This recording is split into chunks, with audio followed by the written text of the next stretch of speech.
हरे कृष्णा। सभी भक्तों का स्वागत है।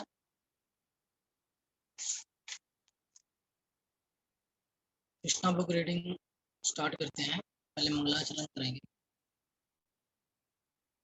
ओम अज्ञानतिमिराधस्य ज्ञानञ्जनाशलाकया चक्षुरुन्मिलितं येन तस्मै श्रीगुरुवे नमः। श्रीचैतन्यमनोभीष्टं स्थापितं येन भूतले स्वयं रूपा कदा मह्यं ददाति स्वपदान्तिकम्।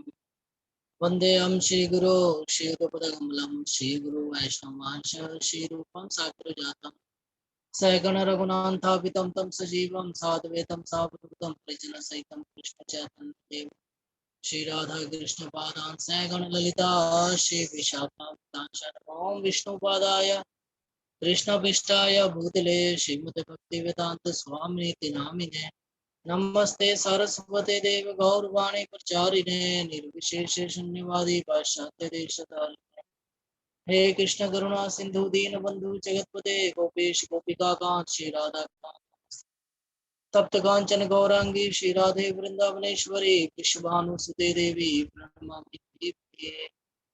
नमो महावदन्य कृष्ण प्रेम प्रदायते कृष्णाय कृष्ण चैतन्य नामने गौरीतोषे नमः।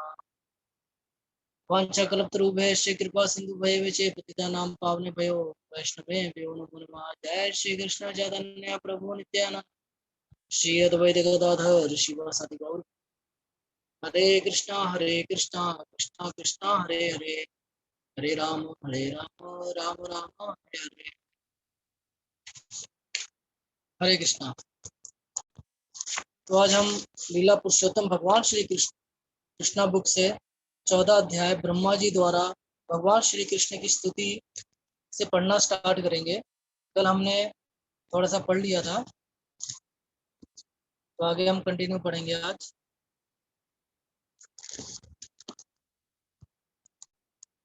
जैसा कि वेदांत सूत्र के प्रारंभ में कहा गया है। हरे कृष्णा माता जी, आपको पेज नंबर मिल गया? जी प्रभु जी। जैसा कि वेदांत सूत्र के प्रारंभ में कहा गया है कि परम पुरुष समस्त गुणों का मूलाधार है। उन्हें सामान्यता निर्गुण कहा जाता है। निर्गुण का अर्थ है गुणों से रहित, निगुण। किंतु निर्विशेषवादी निर्गुण शब्द का अर्थ किसी भी गुण से विहीन लगाते हैं। चूंकि वे भगवान के गुणों का अनुमान लगाने में असमर्थ हैं, अतः वह इस निष्कर्ष पर पहुंचते हैं कि भगवान में कोई गुण नहीं है। किंतु वस्तु स्थिति ये नहीं है। असल बात तो यह है कि वह समस्त गुणों के मूलाधार हैं। सारे गुण सदा उन्हीं से उद्भूत होते रहते हैं। अतः एक समीम व्यक्ति किस तरह भगवान के गुणों की गणना कर सकता है? वह किसी एक क्षण के लिए भगवान के गुणों की गणना कर भी ले, किंतु दूसरे क्षण इन गुणों की संख्या बढ़ जाती है। अतः भगवान के दिव्य गुणों का अनुमान लगाना संभव नहीं है। इसलिए वह निर्गुण कहलाते हैं, वह जिनके गुणों की गणना नहीं हो सकती। तो ये ब्रह्मा जी स्तुति कर रहे हैं भगवान श्री कृष्ण की। अतः मनुष्य को भगवान के गुणों की गणना के अनुमान का निरर्थक प्रयास नहीं करना चाहिए। योग सिद्धि प्राप्त करने के लिए शुष्क चिंतन अर्थात ज्ञान योग या शारीरिक प्रयास करने की कोई आवश्यकता नहीं है। मनुष्य को इतना ही समझ लेना होगा कि इस शरीर में सुख तथा दुख पूर्व निर्धारित हैं। इस शरीर के दुखों को दूर करने या सुख प्राप्त करने के लिए विविध आसन लगाने की कोई आवश्यकता नहीं है। सर्वोत्कृष्ट मार्ग तो यह है कि मनसा वाचा कर्मणा भगवान के शरण ग्रहण की जाए और निरंतर उनकी सेवा में संलग्न रहा जाए। यह दिव्य श्रम साधक है। किंतु परम सत्य को समझने के अन्य सारे प्रयास असफल होते हैं। अतः कोई भी बुद्धिमान व्यक्ति चिंतन या योग शक्ति द्वारा उस परम पुरुष को समझने का प्रयास नहीं कर सकता, अपितु वह भक्ति में लगकर भगवान पर ही आश्रित रहता है। वह जानता है कि इस शरीर के साथ जो कुछ भी होता है वह उसके पूर्व कर्मों का फल है। यदि कोई इस प्रकार का सरल भक्तिमय जीवन व्यतीत करता है तो वह स्वयं भगवान के दिव्य धाम का उत्तराधिकारी बन जाता है।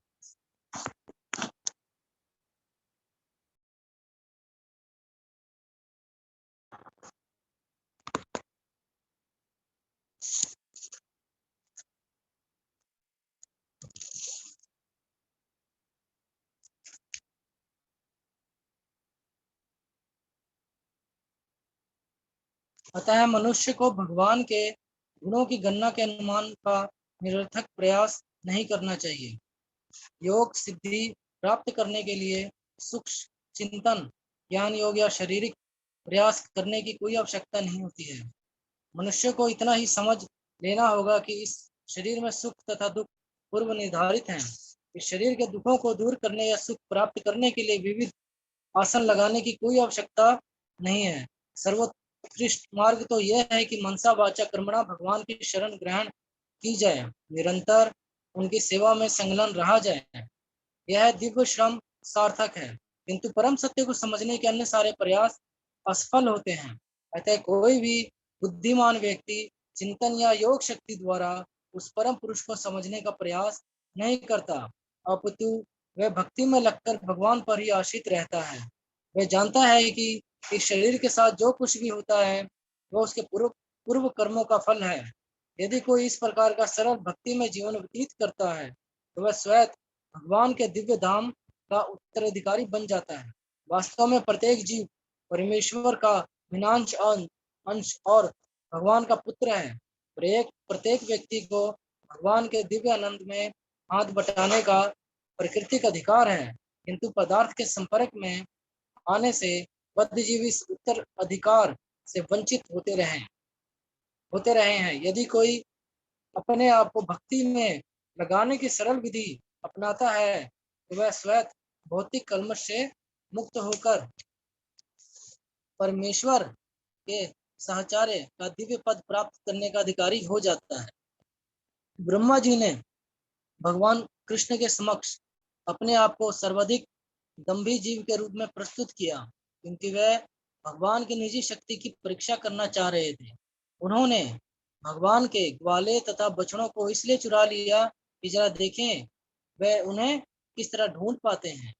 अपनी चाल के बाद ब्रह्मा ने यह स्वीकार किया कि उनका यह प्रयास अत्यंत धृष्ट था, क्योंकि वह आदि शक्ति के समक्ष अपनी शक्ति की परीक्षा लेने का प्रयत्न कर रहे थे।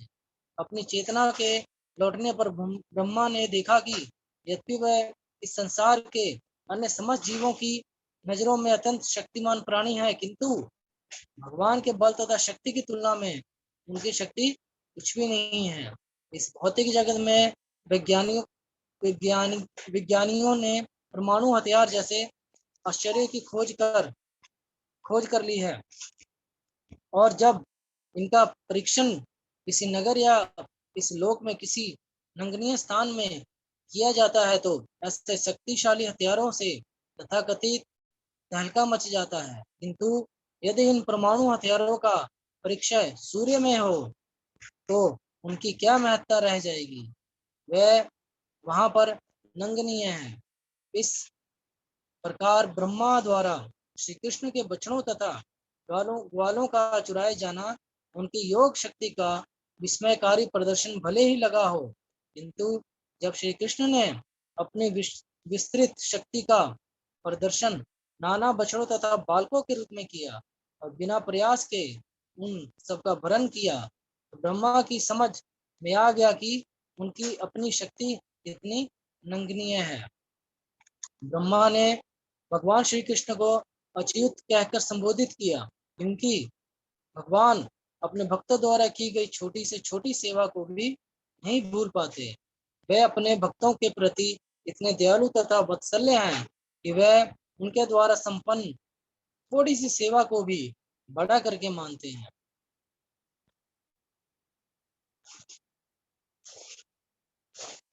ब्रह्मा ने निश्चय ही भगवान की अत्यधिक सेवा की थी।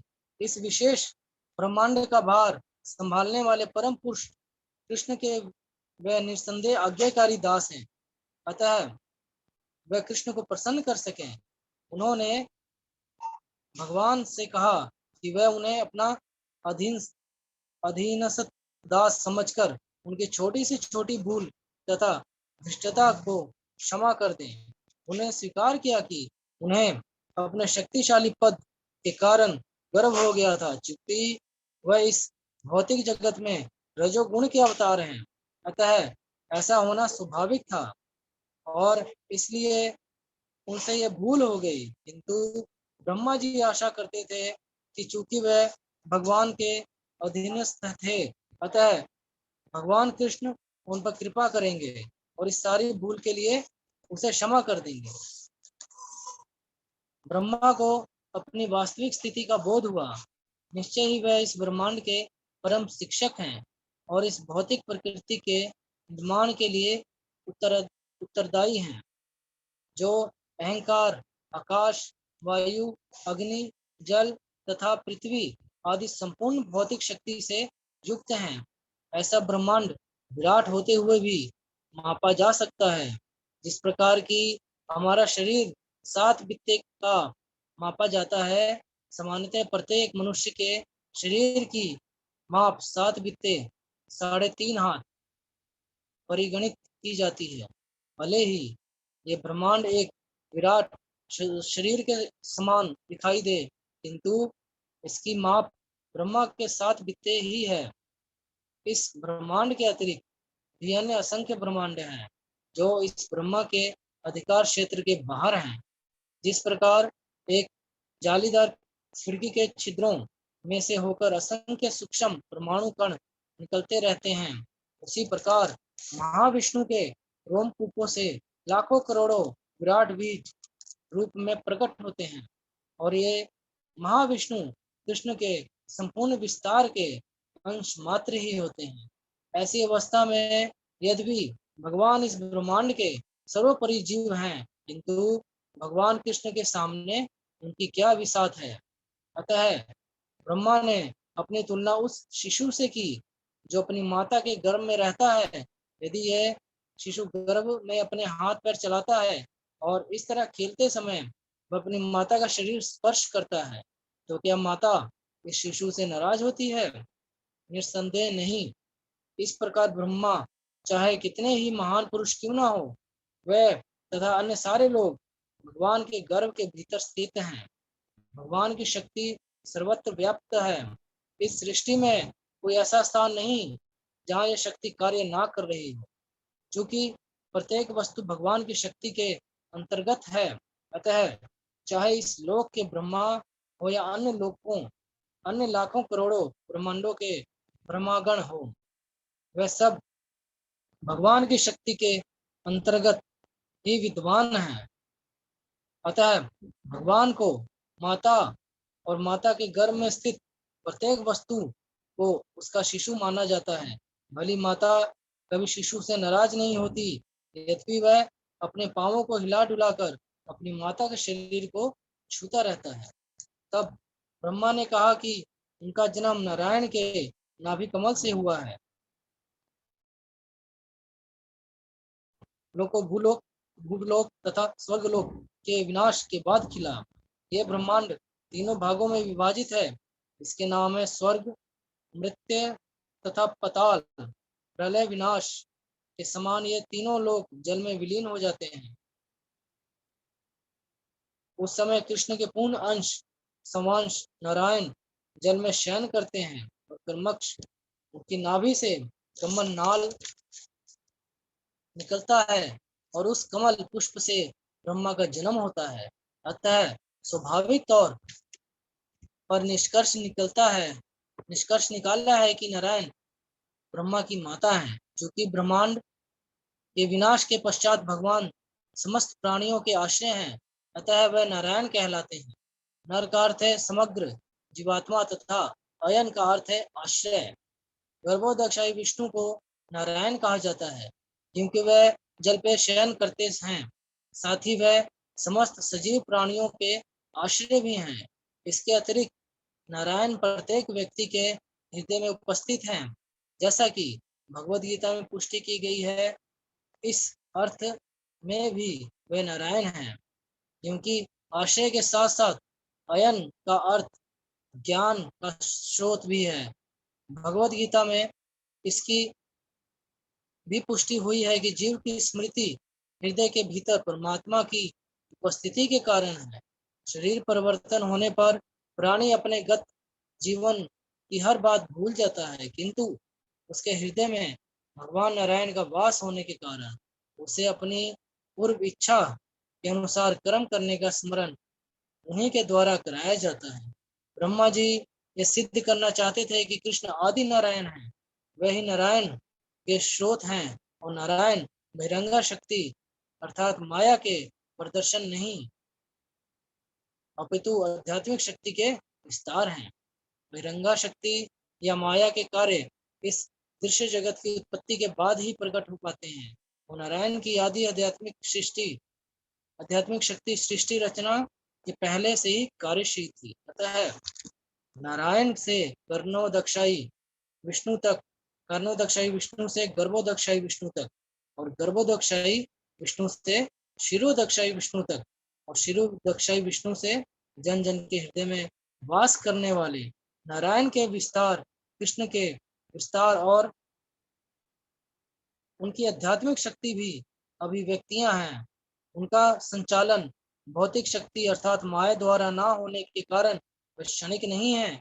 माया द्वारा संचालित कोई भी वस्तु क्षणिक होती है, किंतु आध्यात्मिक शक्ति द्वारा संचालित कोई भी वस्तु शाश्वत है। ब्रह्मा ने अपने कथन की पुनः पुष्टि की कि भगवान कृष्ण आदि नारायण हैं। उन्होंने कहा कि विराट शरीर अब भी गर्भोदक सागर में लेटा हुआ है। वह इस प्रकार बोले, ब्रह्मांड रूपी ये विराट शरीर आपकी शक्ति की एक अन्य अभिव्यक्ति है। जल में शयन करने के कारण ये विराट रूप नारायण की है, और हम सब इस नारायण रूप के गर्भ में स्थित हैं। मुझे आपके विभिन्न नारायण रूपों का सर्वत्र दर्शन हो रहा है। मैं आपका दर्शन जल में, अपने हृदय में, अब अपने समक्ष भी कर रहा हूँ। आप ही आदि नारायण हैं। हे प्रभु, आपने इस अवतार में यह सिद्ध कर दिया है कि आप माया के परम नियंता हैं। आप इस जगत में रहते हैं, किंतु यह जगत, सारा जगत आपके भीतर है। यह तथ्य आप पहले ही सिद्ध कर चुके हैं, जब आपने अपनी माता के समक्ष अपने मुख के भीतर सारे ब्रह्मांड को प्रदर्शित किया था। आप बिना किसी बाहरी सहायता के अपनी योग माया की अल्पकल्पनीय शक्ति से ऐसी वस्तुएं बना सकते हैं। हे कृष्ण, इस समय हम जिस सारे दृश्य जगत को देख रहे हैं वह आपके शरीर के भीतर है, फिर भी मैं आपको शरीर के बाहर देख रहा हूँ, और आप भी मुझे बाहर देख रहे हैं। ऐसे कार्य आपकी अल्पकल्पनीय शक्ति से प्रभावित हुए बिना कैसे घटित हो सकते हैं। यहाँ पर ब्रह्मा ने इस बात पर बल दिया कि श्री भगवान की अल्पकल्पनीय शक्ति को स्वीकार किए बिना वस्तुओं की जिस रूप में है उसी रूप में व्याख्या नहीं की जा सकती है। उन्होंने आगे कहा, हे प्रभु, यदि हम अन्य सारी बातें छोड़कर केवल आज जो कुछ हुआ है, मैंने जो देखा है, उस पर विचार करें, तो क्या ये सब आपकी शक्ति के कारण नहीं हुआ? सर्वप्रथम मैंने आपको अकेला देखा, तत्पश्चात आपने अपना विस्तार अपने ग्वाल मित्रों, बछड़ों तथा वृंदावन की प्रत्येक वस्तु में कर लिया। फिर मैंने आपको तथा सारे बालकों तथा बछड़ों को चतुर्भुज विष्णुओं के रूप में देखा, जिसकी पूजा सारे तत्व तथा मुझ सहित सारे देवता कर रहे थे। वह फिर से ग्वाल बाल अदृश्य हो गए और आप पूर्ववत अकेले रह गए। क्या इसका आशय ये नहीं है कि आप परमेश्वर नारायण हैं, जो प्रत्येक वस्तु के आदि हैं, तथा सभी वस्तुएं आपसे निकली हैं और पुनः आप में प्रवेश करती हैं, और आप जैसे के तैसे बने रहते हैं। जो व्यक्ति अपनी अचिंत्य शक्ति से परिचित नहीं है, वह यह नहीं समझ सकते कि अकेले आप ही सृष्टा ब्रह्मा, पालक विष्णु तथा संहारक शिव के रूप में अपना विस्तार करते हैं। जो लोग वस्तुओं को ठीक ठीक नहीं जानते, वे मुझ ब्रह्मा को सृष्टा, विष्णु को पालक तथा शिव को संहारकर्ता के रूप में समझते हैं। वास्तव में आप ही सब कुछ हैं, सृष्टा, पालक तथा संहारता। इसी प्रकार आप अपना विस्तार विभिन्न अवतारों के रूप में करते हैं।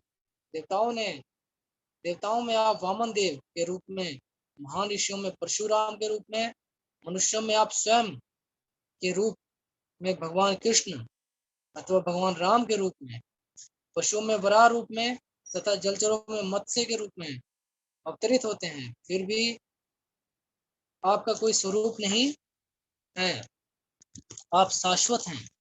आपका प्रकट्य तथा तिरोधान आपसे अचिंत्य शक्ति से आपकी अचिंत्य शक्ति से भक्तों को सुरक्षा प्रदान करने तथा असुरों के विनाश के लिए होता है। हे भगवान, हे सर्वव्यापी भगवान, हे परमात्मा, हे समस्त योग शक्तियों के नियंता, इन तीन जगतों में आपकी दिव्य लीलाओं का सही सही आंकलन करने में कोई भी व्यक्ति समर्थ नहीं है। कोई इसका अनुमान नहीं लगा सकता कि आपने अपनी योग माया तथा अवतारों का कैसे विस्तार किया है और आप अपनी दिव्य शक्ति से किस प्रकार कार्य करते हैं। हे भगवान, आप सारा दृश्य जगत स्वप्न तुल्य है। हे भगवान, ये सारा दृश्य जगत स्वप्न तुल्य है और इसका क्षणिक अस्तित्व मन को विचलित कर देता है। फलतः हम इस जगत में चिंताओं से परिपूर्ण रहते हैं और इस भौतिक जगत में रहने का अर्थ है मात्र दुख और क्लेश। और इस जगत का क्षणिक अस्तित्व मोहक तथा प्रिय लगता है क्योंकि यह आपके सच्चिदानंद शरीर से उत्पन्न है। अतः मैं इस निष्कर्ष पे पहुंचा हूं कि आप परमात्मा, परम सत्य तथा आदि पुरुष हैं और यद्यपि आपने अपनी अचिंत्य दिव्य शक्तियों के द्वारा अपने आप को अनेक विष्णु रूपों या जीवों तथा शक्तियों के विस्तृत कर रखा है, किंतु आप परम अद्वितीय हैं। आप परम परमात्मा हैं। असंख्य जीव मूल अग्नि के संफुलिंग मात्र की भांति हैं। हे भगवान, परमात्मा को निर्गुण मानना असत्य है क्योंकि मैं देख रहा हूँ कि आप ही आदि पुरुष हैं। एक अल्पज्ञ व्यक्ति सोच सकता है कि महाराज नंद के पुत्र होने के कारण आप आदि पुरुष नहीं हैं और एक मनुष्य की भांति उत्पन्न हुए हैं, किंतु वो सब भूल रहे हैं। आप वास्तविक आदि पुरुष हैं, ऐसा मेरा निष्कर्ष है। आप नंद के पुत्र होकर भी आदि पुरुष हैं, इसमें कोई संदेह नहीं है। आप परम सत्य हैं और इस भौतिक अंधकार से संबंध नहीं है। आप मूल ब्रह्म ज्योति तथा सूर्य, चंद्र एवं नक्षत्रों जैसे भौतिक ज्योतिषकों के स्रोत हैं। आपका दिव्य तेज ब्रह्म ज्योति के स्वरूप है। जैसा कि ब्रह्म संहिता में कहा गया है, ब्रह्म ज्योति और कुछ ना होकर साक्षात आपका शारीरिक तेज है। विष्णु के अनेक अवतार हैं और अपने विभिन्न गुणों के भी अवतार हैं, किंतु वह सब अवतार समान स्तर के नहीं हैं।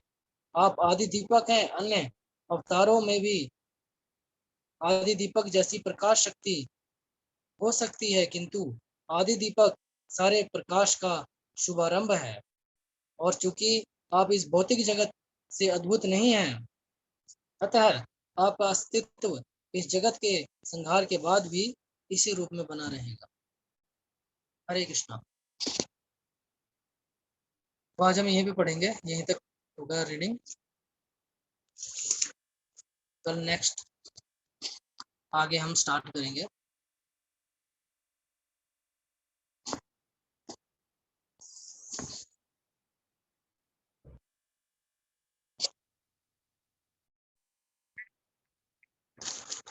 लीला पुरुषोत्तम भगवान श्री कृष्ण की जय। जगत गुरु शिला प्रभुपाद की जय।